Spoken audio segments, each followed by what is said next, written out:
Bienvenidos a Palepolítica. Hoy vamos a tener a Alberto hablando de materialismo matemático y paradojas matemáticas. Y también quizás su relación con la política. Así que ahí lo dejamos a Alberto que nos explique. Sí. Primero, pues hago una anacefalcosis, ¿no? Lo primero que voy a explicar es el principio teoantropocósmico, sí, que tiene dos componentes, el principio de bivalencia o principio de inmanencia y el principio de polivalencia o principio de trascendencia. Sí, y después voy a explicar en qué consiste a grandes rasgos mi materialismo matemático, mi filosofía de las matemáticas y desde ahí mi filosofía de las ciencias. Bien, y para ello vamos a utilizar una serie de paradojas muy famosas a través de las cuales demostraremos, o sea, lo que vamos a intentar demostrar es que todas estas paradojas son congruentes con el principio de trascendencia.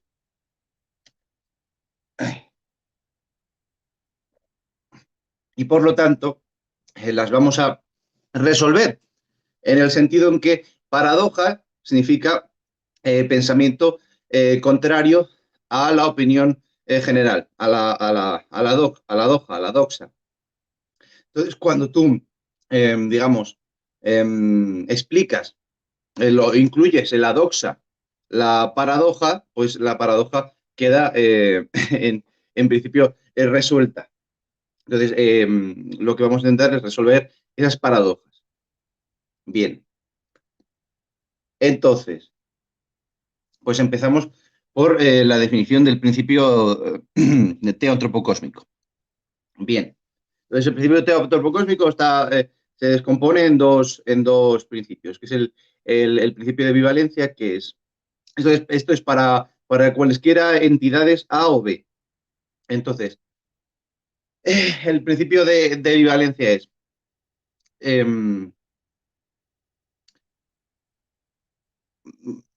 sería mejor empezar por el otro, pero bueno. A ver, es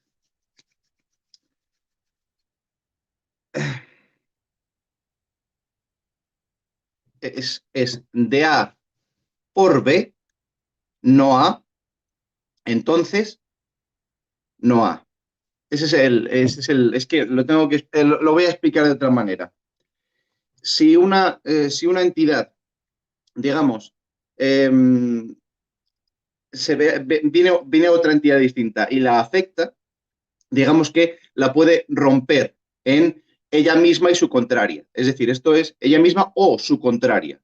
Es decir, que el principio de bivalencia es el inicio del discernimiento y el razonamiento humano, bueno, humano o de cualquier tipo. Es las divisiones de la razón que diría Santo Tomás. Entonces, es un corolario el principio de no contradicción, pues es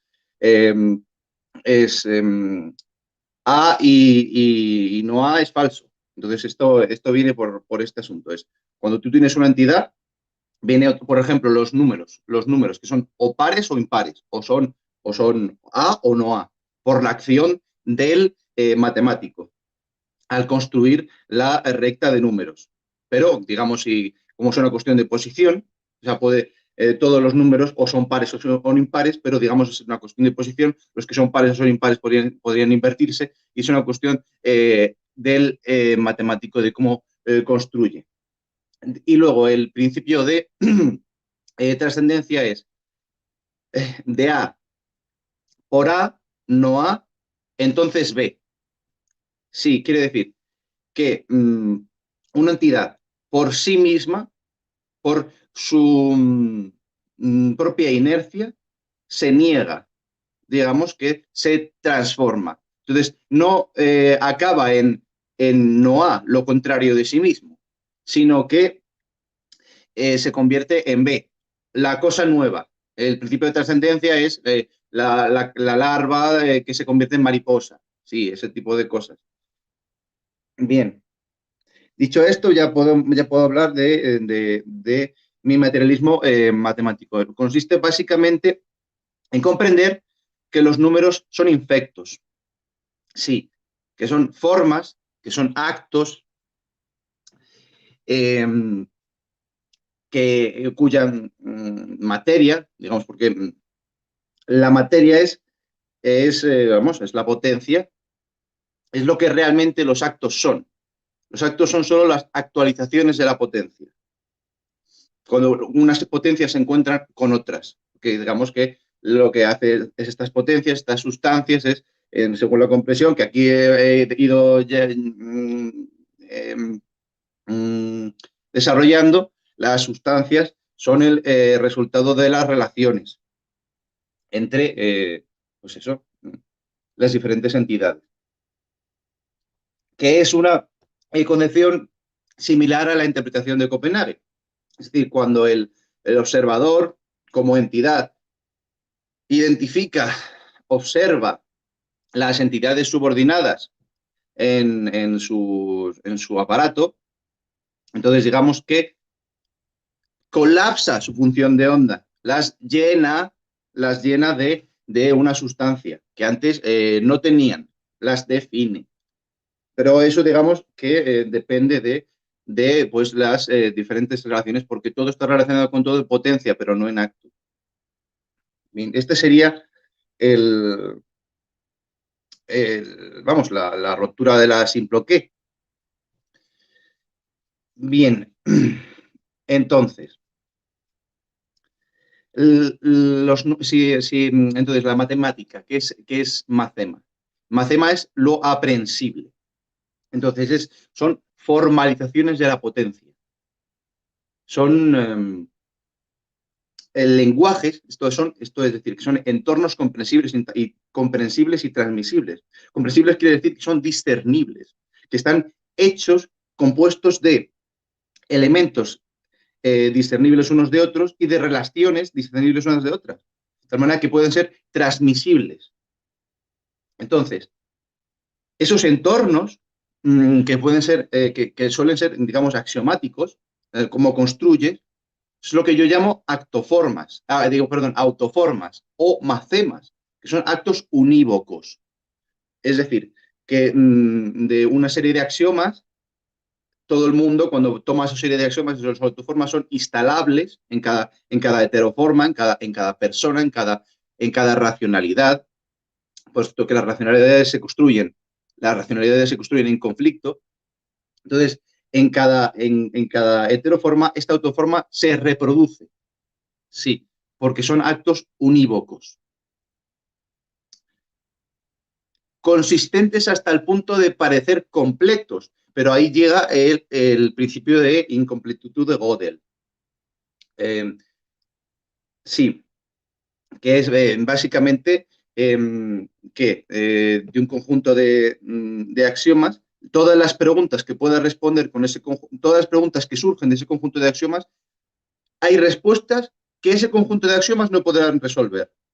Es decir, que las autoformas llegas a las paradojas, que no sé si entrar sobre ellas ya. Es decir, que la materia es potencia, la forma es acto, los actos son apariencias, son engañosos. Entonces, nosotros descubrimos lo que nos importa, que es la potencia, lo que realmente son, porque las formas no son nada más o sea, lo que llena a las formas, la materia de las formas no es nada más que el pensamiento humano, la imaginación y la percepción y el discernimiento humano. Eso es lo que llena a las formas. Por eso tenemos que relacionarnos con ellas. Al relacionarnos con ellas, las transformamos, nos transformamos nosotros y de esa manera descubrimos cuál es su materia. Eso es lo que nos interesa, porque todo es materia. ¿Vale? Eso es el asunto del materialismo matemático. Bien. Y entonces, mi filosofía de la ciencia, antes de ya meternos con las paradojas y ver todo esto sobre ejemplos lógicos particulares y ver la congruencia de las paradojas con el principio de trascendencia y todo esto. Entonces, mi filosofía de la ciencia. Bien, mi filosofía de la ciencia es muy sencilla. Es ahora que ya sabemos lo que son las matemáticas, bien, lo que son las autoformas, digamos que son estos objetos comprensibles, transmisibles, instalables en las heteroformas, sabemos lo que son las autoformas y las heteroformas, entendemos que las matemáticas son exactas o puras porque se construyen excluyendo las heteroformas, usan y producen exclusivamente, porque excluyen como Criba, Erastóstenes, perdón, Criba las heteroformas. Bien, entonces, esta es la base de la ciencia, las autoformas, es decir, las formalizaciones de la potencia que puedan ser transmisibles de tal manera que todos las entendamos y podamos entender cómo se comportan los fenómenos del mundo. Y estos serán los conocimientos científicos, así adquiridos y transmitidos. Entonces, las ciencias, las matemáticas serán ciencias puras porque son exactas, porque rechazan todas las heteroformas y todo se construirá a partir de ahí. Cuando las matemáticas se vuelven para consistentes, porque ya han entendido el principio de incompletitud de Gödel, entonces ya se vuelven, o sea, quiero decir, cuando tú trabajas en matemáticas, haces problemas, haces un tal, una heteroforma surge exclusivamente porque tú has alterado, o sea, quiero decir, has errado en las axiomas iniciales y entonces la autoforma que tenías, porque claro, se puede entender que la autoforma y el autoformado forman parte de una única autoforma que se va reproduciendo.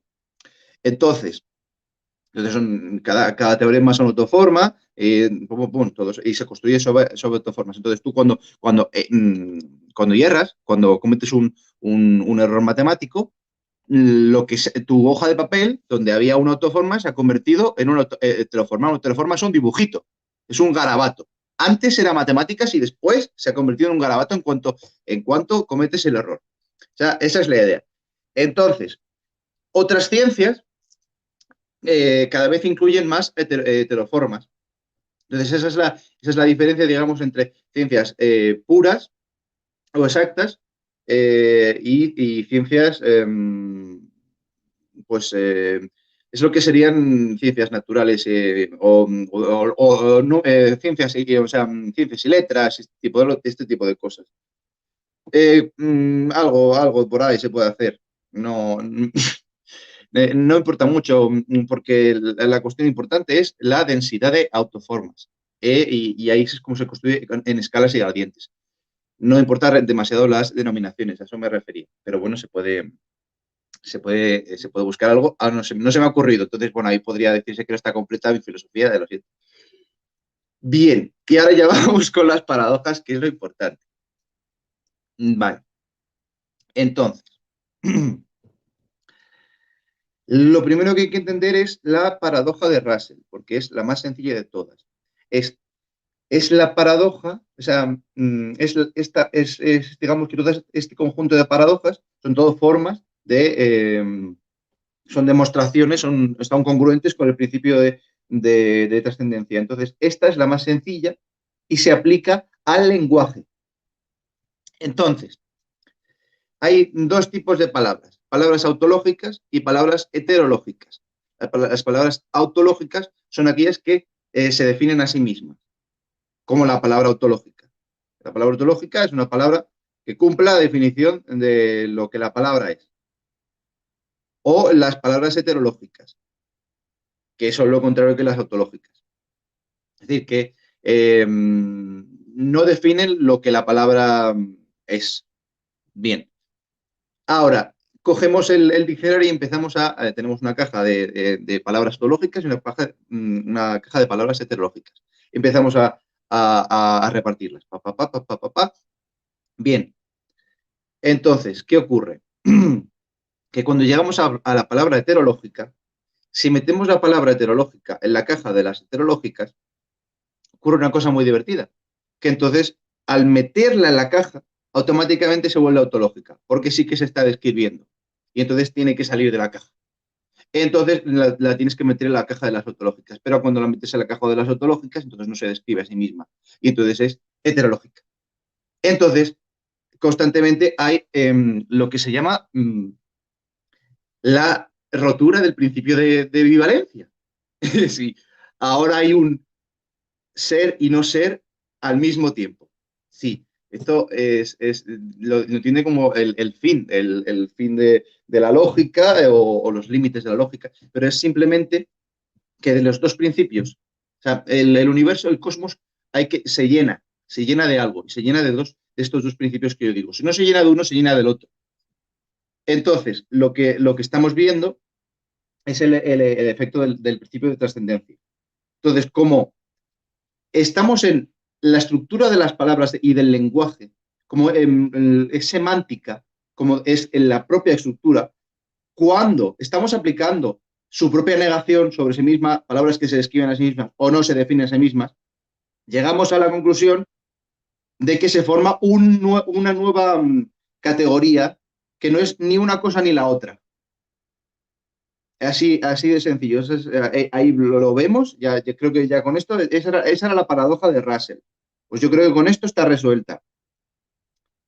Bien, lo mismo ocurre con la paradoja, pues a ver, lo mismo ocurre con la paradoja de la incompletitud de Gödel, de Gödel, porque claro, las autoformas y las heteroformas también son homólogas a este sistema.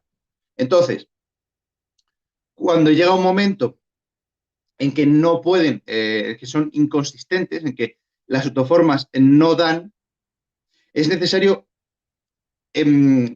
pasar al siguiente paso, que es utilizar el axioma de elección de conjuntos, que era una cosa de que vamos a hablar más adelante, que es romper las categorías que estudian, por ejemplo, o sea, del conjunto de preguntas, del conjunto de preguntas que surgen de estos axiomas, de repente hay que romper un axioma o coger otro axioma para poder responder las preguntas que faltaban. Es decir, hace falta salir de la autoforma que habíamos definido, hace falta la inconsistencia para poder completar. O sea, porque es por la propia, porque las matemáticas están acotadas entre el principio de bivalencia y el principio de polivalencia. Entonces, llegan a unos límites. Eso son lo que demuestra Gödel con su incompletitud. Entonces, siempre habrá una constante construcción de las matemáticas para resolver lo que la parte anterior de las matemáticas no pudo resolver. Entonces siempre será necesario construir otros modelos, otras estructuras, otros matemas para responder a matemas anteriores. Y eso es lo divertido, en esa construcción constante, los matemáticos construyen modelos y estructuras, que aquí es lo interesante de las matemáticas, que son potencias, son formalizaciones de potencias. Aunque no sepamos al principio para qué sirven, luego, en el mundo real, como las matemáticas refieren y no refieren al mundo real porque son infectas, pues su materia es el pensamiento de los hombres, pues todo el rato producen ideas que podemos aplicar en otros campos, como, por poner un ejemplo, Minkowski, los espacios de 4 dimensiones de matemáticos que eran un juego, una extravagancia, llega Einstein y los utiliza en física. O los cuaterniones, un jueguecito de matemáticos, y de repente se puede utilizar también para la física. O los fractales la criptografía para los números primos, la función de Riemann, toda la cuestión de las tarjetas de crédito y la defensa, la ciberseguridad. Entonces, eso es lo interesante de las matemáticas. Están formalizando potencias que aún desconocemos en el mundo, pero como las matemáticas refieren y no refieren al mundo, pues siguen siendo interesantes por sí mismas. Pero lo importante es eso, es entender que su materia es el pensamiento y el discernimiento de los hombres y que tiene esas limitaciones. Y cuando surgen esas limitaciones, el cosmos se llena con con algo que a nosotros nos parece paradójico. Vale. Siguiente paradoja es la de Turing. Eh, sí, sí. Empezamos por las fáciles, luego ya vamos a las difíciles. Vale, bueno, la difícil. La de Turing es, es el problema de la parada. A lo mejor es que lo lea. Es, es que existe un programa, dado un programa otro cualquiera, y unos datos de entrada de ese programa, muestre como salida si el programa que tú le metes al... Vale, hay dos programas, hay dos programas, ¿vale? Hay uno que sirve para determinar si el resto de programas funciona, ¿vale? Y luego el otro programa. Entonces, este programa este programa corrector, digamos, ¿cómo, cómo lo llamaría yo este programa? Ah, ah, ah. Probador, exactamente, vale. Tenemos al programa probador, que yo lo voy a llamar probador. Tenemos al probador y al probado, vale. Y entonces, el probador dice si el probado funciona o no. Si no funciona, los programas se meten en un bucle infinito. Bien, ahora, lo que demuestra Turing es que el programa probador es imposible automatizar el reconocimiento de si un programa funciona o no, porque no puede, o sea, cuando se prueba a sí mismo, entra en una paradoja lógica. Y entonces es imposible la existencia de este programa. Entonces, lo que está aquí demostrando es Turing, en esta paradoja lo que demuestra es el principio de bivalencia. Y las máquinas de Turing, o sea, que una máquina no puede ser más complicada que su creador, ¿vale? Es menos complicada. Entonces, la máquina de Turing no puede ser una máquina que pruebe máquinas de Turing. ¿Por qué? Probar máquinas de Turing, es el mismo funcionamiento de la máquina de Turing. Si la máquina es lo que diferencia a la máquina de Turing y del ser humano. El ser humano es un ser trascendente. Porque o sea, se aplica sobre él el principio de trascendencia o sea, se prueba a sí mismo, digamos. Pero en la máquina de Turing no. Sobre ella se aprueba, opera completamente el principio de bivalencia. Entonces, bueno, pues eso, aquí así queda solucionada esta paradoja. Vale, ahora, las paradojas que nos quedan son las de Banach. Voy a decir Banach. Banach-Tarski y John von Neumann. A ver, voy a empezar con la de Banach-Tarski. A ver, la paradoja de Banach-Tarski es un teorema en geometría teórica de conjuntos cuyo enunciado es el siguiente, igual que el principio de incompletitud. Teoría de conjuntos. Bueno, no, perdón, esto es es geometría teórica de conjuntos, perdón. Otro es teoría de conjuntos. Dada una bola en el espacio tridimensional, existe una descomposición de la bola en un número finito de piezas no solapadas, es decir, subconjuntos disjuntos, pueden juntarse de nuevo de manera diferente para dar dos copias idénticas de la bola original. Todavía más, el proceso de reensamblaje requiere únicamente remover las piezas y rotarlas sin cambiar su forma. Sin embargo, las mismas piezas no son sólidas en el sentido habitual, sino dispersiones de infinitos puntos. A continuación vemos una versión más contundente del teorema. Dados dos objetos razonablemente sólidos, como una bola pequeña y una bola grande, cada una puede ser reensamblada en la otra. Informalmente, esto se dice con frecuencia de la siguiente forma. Un guisante puede trocearse y reensamblarse para formar el sol.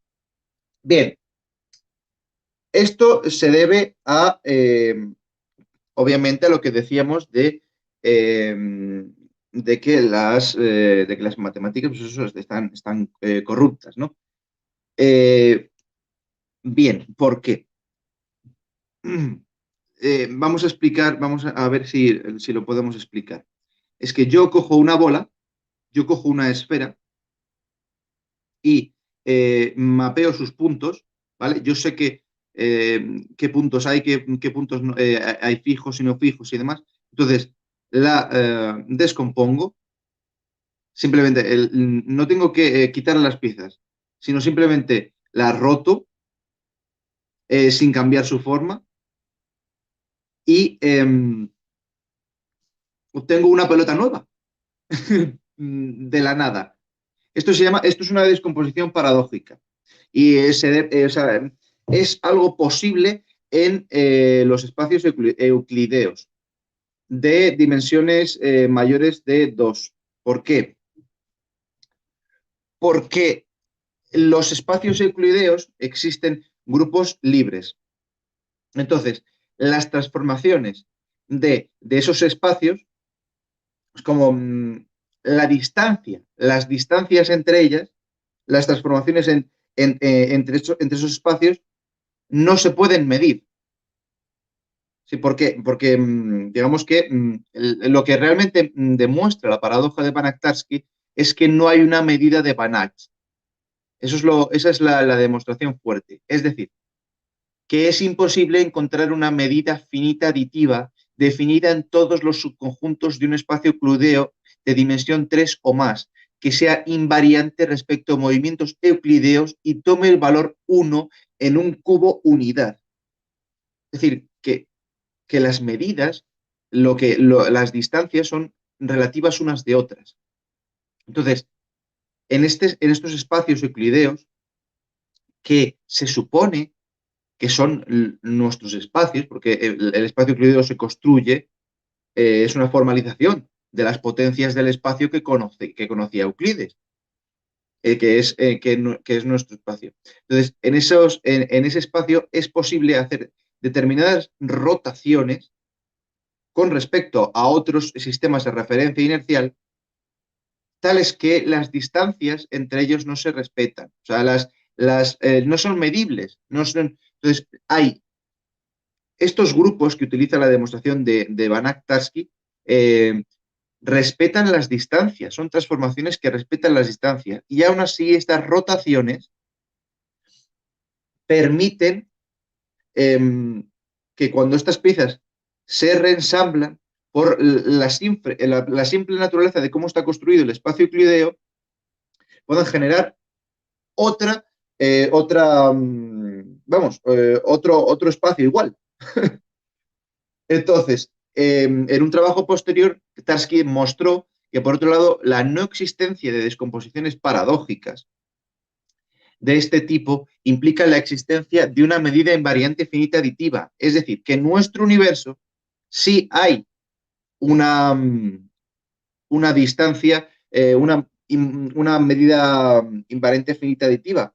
Pero entonces, cuál es la respuesta? Porque solo hay dos respuestas posibles a esta paradoja. O no vivimos en un mundo euclideo, lo cual es difícil de creer porque por todo lo demás, o se está aplicando lo que aplica Banach, que es el axioma de elección. El axioma de elección es que de todos los conjuntos puedes extraer un componente y todos esos componentes meterlos en una única caja, en una misma caja. Se puede... hay quien ha intentado escapar de la paradoja de Banach-Tarski con teorías de conjuntos ZF, que no incluyen el axioma de elección. Bien, pues no importa, porque eventualmente, y se ha demostrado que la paradoja de Banach-Tarski también aparece en lugares donde no hay el axioma de elección. Pero el axioma de elección es un componente importante que Banach utiliza para demostrar fácilmente la paradoja. Bien, entonces, lo que yo digo es que lo que se está aplicando en nuestro mundo es el axioma de elección. Es decir, que todo está relacionado con todo en potencia, que el campo fotónico que imbuye a todo el sistema solar es para todo el sistema solar es el mismo, igual que el campo gravitatorio para toda la galaxia es la misma, y el vacío del cosmos es para todo el mismo. De tal manera que surge la matriz de Planck. Surge o sea, como no hay descomposiciones paradójicas en nuestro mundo, necesariamente es porque hay una medida invariante infinita aditiva y esta no es otra que la elongación máxima que permite el vacío al fotón en su onda, al fotón en onda, no en partícula. Entonces, claro, y esa es la velocidad de la luz y todo este tipo de cosas. Bien, eh, pero eso, lo interesante de la paradoja de Banach-Tarski es que justamente es una aplicación del principio de trascendencia. Sí, porque es el propio espacio, o sea,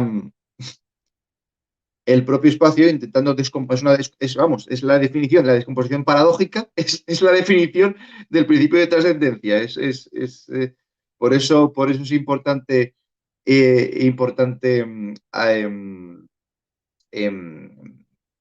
traerlo a colisión. Por eso traigo estas paradojas, porque toda toda la teoría de conjuntos y todo, toda la teoría de conjuntos mana del principio de bivalencia, mediante la relación Distier, ¿no? Hago la división racional de estos A y no A, y sobre esto va construyendo toda la teoría de conjuntos. Y llega con toda la teoría de conjuntos a la imposibilidad manifiesta de completarse, que es una paradoja que le dice que ha llegado el principio de polivalencia. Y entonces los objetos se multiplican. Un solo objeto es mucho a base de rotaciones. Entonces, ¿cómo podríamos aplicar la paradoja de Banach-Tarski en nuestro mundo real? Claro, una vez que sabemos esto. Pero bueno, antes de llegar a la parte de la ciencia ficción, la divertida ciencia ficción, eh, sí, von Neumann, von Neumann demostró que la paradoja de Banach-Tarski se podía hacer también en el plano, que es lo gracioso y divertido. Porque cuando lo dijo, cuando von Neumann lo demostró, es decir, que también hay dos grupos generadores libres en el espacio euclideo de dos dimensiones. Entonces, cuando lo demostró, y por lo tanto puedes hacer este tipo de cosas. A ver, lo voy a enseñar. Mm. Uh, uh, uh, ahí está. Eso es una descomposición paradójica en el plano de dos dimensiones. Entonces, lo primero hace un corte, luego multiplica por los mismos factores y luego vuelve a reensamblar. Entonces, eso solo es posible porque es como la aplicación de la paradoja de Zenón. Porque las medidas son entre el 0 y el 1 hay un número infinito de puntos. Es decir, es una cuestión de dispersión finita de puntos y de densidades. O sea, eso es nada más eso es la realidad y nada más es para los planos euclideos y para los volúmenes euclideos, o sea, para los entornos euclideos, entornos algebraicos. Entonces, vamos, von Neumann hace lo de Banach-Tarski en Banach-Tarski en el plano. Entonces, lo que le dicen después es que el plano siempre ha sido paradójico. Y esto es cierto, quiero decir. Eh, por ejemplo, ¿dónde podemos ver los planos que son paradójicos? En los videojuegos. Los videojuegos habitualmente vemos constantemente pantallas, o sea, el juego que hace, o sea, el trampantojo consiste en ir cambiando los mapas e ir relacionando unos con otros. Entonces, yo qué sé, sales de la ciudad y ahí el mapa es más grande. Y las distancias se supone que son mayores, pero en realidad siguen siendo las mínimas distancias de la pantallita. ¿Se entiende esto? Quiero decir, que es que el plano siempre fue paradójico porque las distancias en ese plano son infectas porque las pone el ser humano, porque la materia de esas formas es el discernimiento, la imaginación y el pensamiento. Bien, entonces de ahí es donde surgen, por ese motivo hay en el plano una medida invariante, porque la pone el ser humano, cuando no, y que al ser humano se la pone el universo. Todo lo demás en el principio de Mach. Y eso es lo que, y finalmente, y aquí acabo, el asunto de, creo que ya voy a acabar, sí. Ya he explicado todas las paradojas, sí. Que es finalmente el asunto de la localidad del universo, que es ahora lo que todo el mundo dice, que el universo local no existe, que han demostrado, que es lo que ha demostrado la ciencia moderna, que toda localidad es forma, apariencia, acto, pero que en potencia todo está relacionado. Entonces el axioma de la acción está constantemente en efecto. Por lo tanto, constantemente vemos los efectos y las causas del principio de trascendencia o del principio de o trascendencia o polivalencia y el principio de bivalencia o inmanencia. Inmanencia o principio de mortalidad y el otro principio de inmortalidad, si se quiere.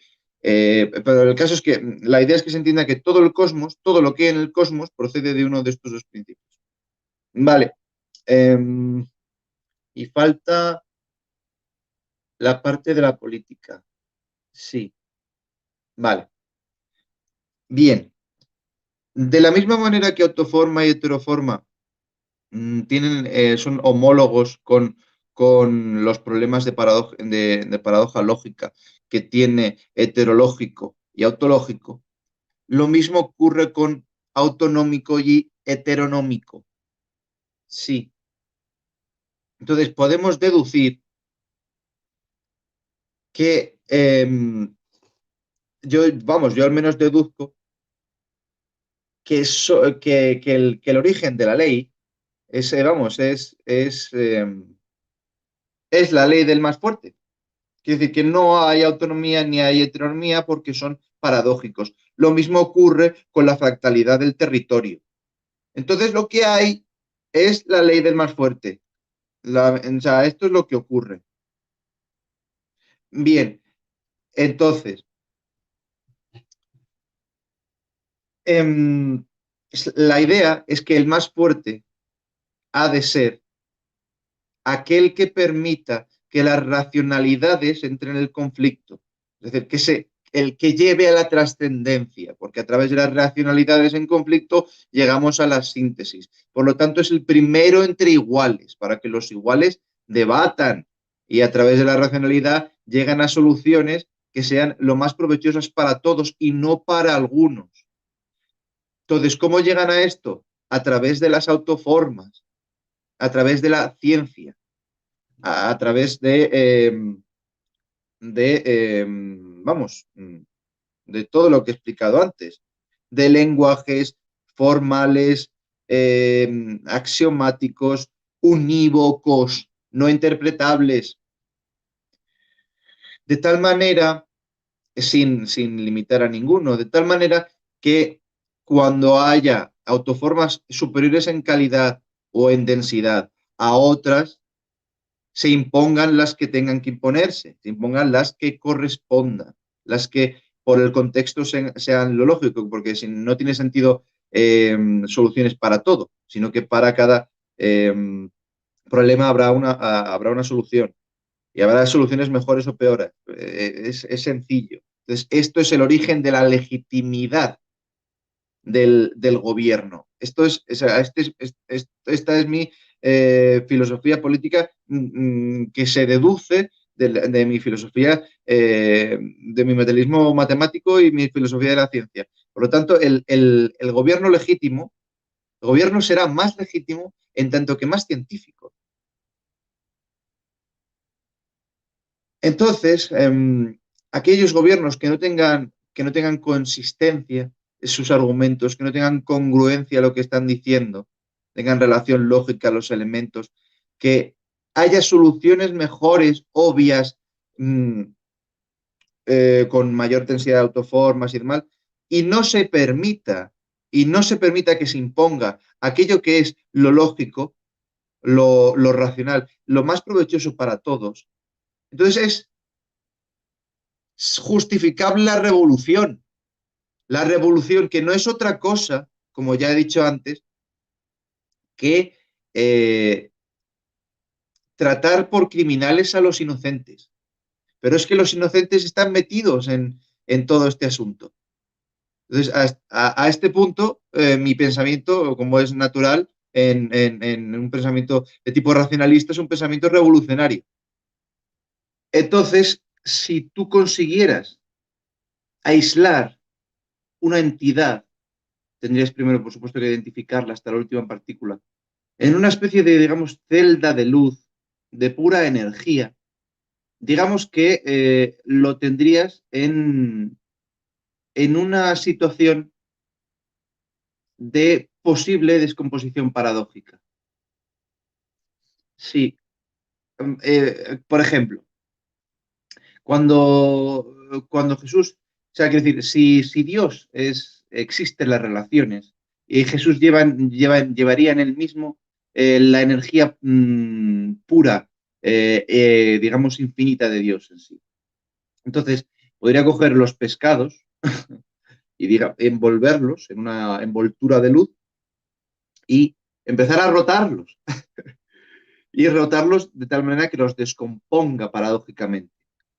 Entonces, los peces empezarían a producir peces. Lo mismo podría hacer, empezar a rotar el vino en las tinajas, la que solo quedaba un pozo de vino, se pone a rotar y a brillar y se llena entero. Sí, utilizando la paradoja de Balaktarsky.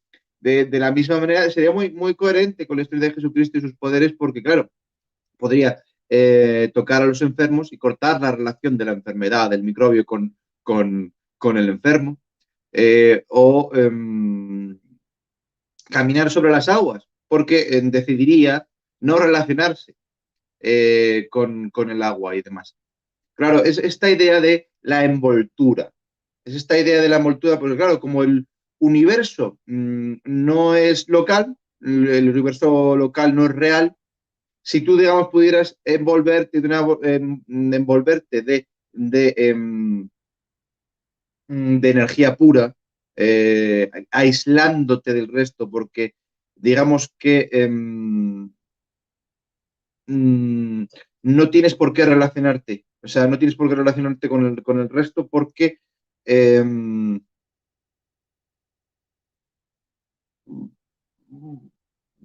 sería eso, o sea, sería negar las relaciones, pero no sé muy bien cómo. Es que es una cosa de ciencia ficción, tampoco pasa ¿no? mucho. Pero si pudieras hacer eso, no tendrías por qué relacionarte a ver, harías lo que dice Einstein, lo de la distancia más corta entre dos puntos es cero. La distancia más corta entre los puntos es una línea recta, es cero, puedes curvar el espacio. Pero aquí no estaríamos curvando en el espacio, sino simplemente que yo no puedo teletransportarme porque tengo que relacionarme con todas las partículas que hay por el camino entre el punto A y B. Entonces, lo que yo haría sería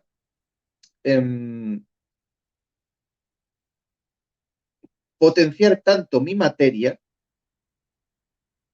que el precio de ir desde A y B y relacionarme con todas esas partículas lo pagaría de antemano de tal manera que ya estaría allí más rápido que la velocidad de la luz, sin haber alterado a las partículas, habiendo pagado previamente el precio de la energía. Pero claro, eso sería consistente con un universo no local en el cual pudieras